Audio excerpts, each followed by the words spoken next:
अस्सलामुअलैकुम, welcome back to my YouTube channel cook and eat with Maria. उम्मीद करती हूँ कि आप सब लोग खैरियत से होंगे और फिर से एंजॉय कर रहे होंगे लॉकडाउन और साथ ही बना रहे होंगे मज़े के खाने। और मैं भी आज लेकर आई हूँ बहुत मज़े की रेसिपी बनाना ब्रेड की।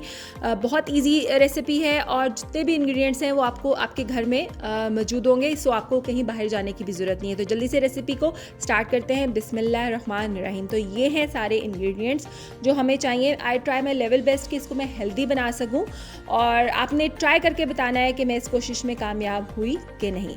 अच्छा जी, सबसे पहले हमें कुकिंग ऑयल चाहिए। मैंने रेगुलर कुकिंग ऑयल लिया है, बट अगर आप इसको बहुत हेल्दी बनाना चाहते हैं तो आप ऑलिव ऑयल भी ले सकते हैं, हाफ कप। अंडे लिए हैं मैंने 2 अदद, देसी अंडे हैं ये। आप चाहें तो केज एग्स भी ले सकते हो। मिल्क मैंने लिया है 2 टेबल स्पून।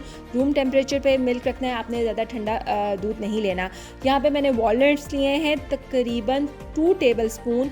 और यहाँ पे मैंने किशमिश ली है 2 टीस्पून। आप चाहें तो इसको स्किप कर सकते हैं अगर आपको नहीं पसंद तो। उसके बाद यहाँ पे 1 टीस्पून जो है मैंने बेकिंग पाउडर लिया है और 1/4 टीस्पून मैंने लिया है दालचीनी का पाउडर। यहाँ पे मेरे पास डेट्स हैं, मैंने 6 खजूरें ली और उनके सीड्स को रिमूव किया और उनको बारीक बारीक काट लिया। अगर आपको खजूरें नहीं पसंद तो आप इसको भी स्किप कर सकते हैं। नट्स आप अपनी जो है चॉइस पे डाल सकते हैं। और यहाँ पे शक्कर ली है मैंने हाफ कप। और यहाँ पे मैंने आटा लिया है, यानी गंदम का आटा लिया है 1¼ कप, यानी साढ़े पंजाबी कहते हैं 1.25 कप।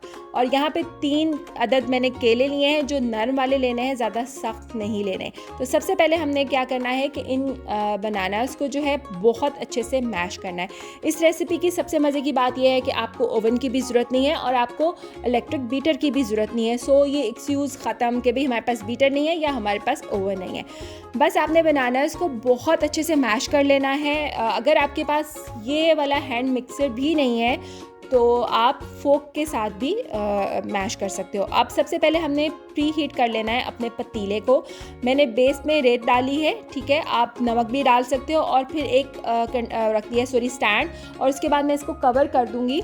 इस पतीले की हालत बेक हो के ऐसी हो गई है। उसके बाद जो है मैं 2 कंटेनर्स लूँगी, स्मॉल साइज़ के लूफ्स कंटेनर इजीली मिल जाते हैं। सो आपको इतना कोई मसला नहीं होगा, आप एक भी यूज़ कर सकते हो।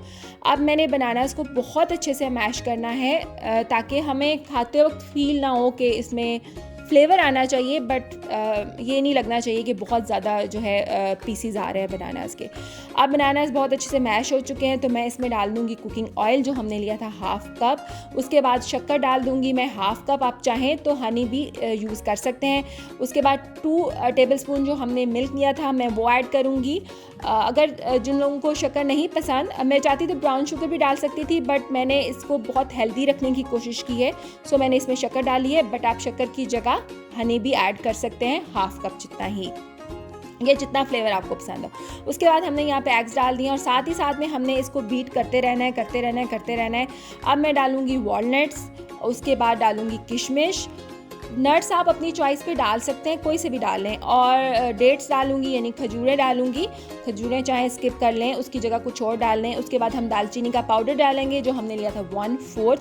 उसके बाद हम डालेंगे बेकिंग पाउडर जो हमने लिया था 1 टीस्पून जितना। और साथ ही साथ हम इसे अच्छे से मिक्स करते रहेंगे।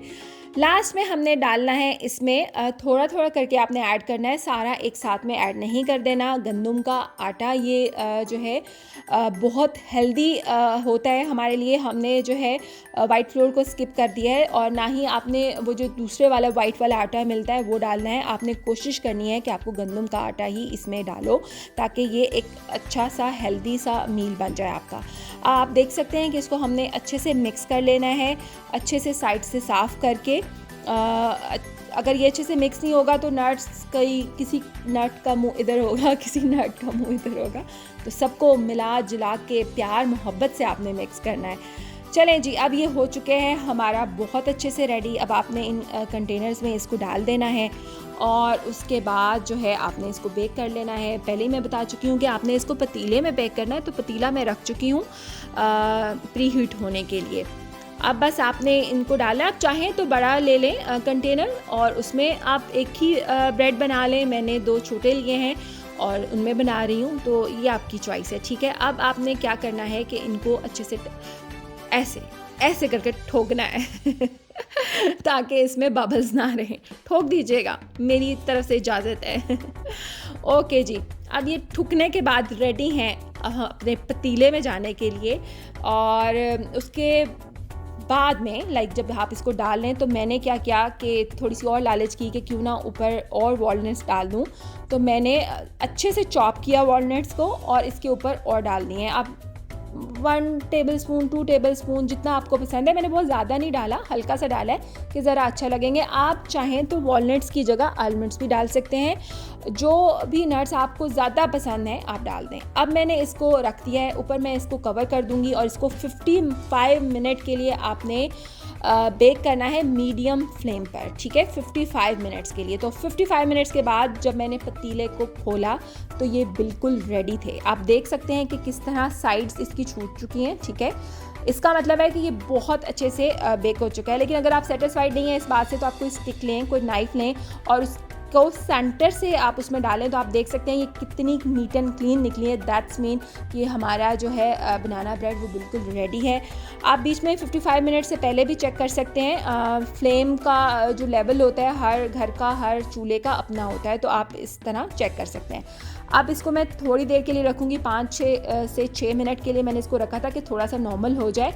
देन मैंने क्या करना है कि एक नाइफ़ लेनी है और नाइफ़ को साइड से, यानी कंटेनर के साइड से मैं वैसे तो ये आई डोंट थिंक सो कि ये लगा है, बट फिर भी आप लोगों को बता रही हूँ जो बिगनर्स हैं वो एहतियात से काम करेंगे तो इससे ये होगा कि चिपकेगा नहीं। तो आपने ऐसा करना है, आराम से चारों साइड से नाइफ़ की मदद से इसको जो है कर लेना है, ताकि जब आप इसको निकालें तो वो इजीली निकल जाए, नीचे से चिपके नहीं। वैसे तो नहीं चिपकता, बट जो बिगनर्स होते हैं उनके लिए छोटे छोटे पॉइंट्स बहुत कारआमद होते हैं। अब बस जी इसको आप निकाल लें और उसके बाद आपने इसको लाइन किया था बटर पेपर से, तो बटर पेपर उतारना ना भूलिएगा। ये ना हो कि बटर पेपर के साथ ही आप लोग खाते रहें।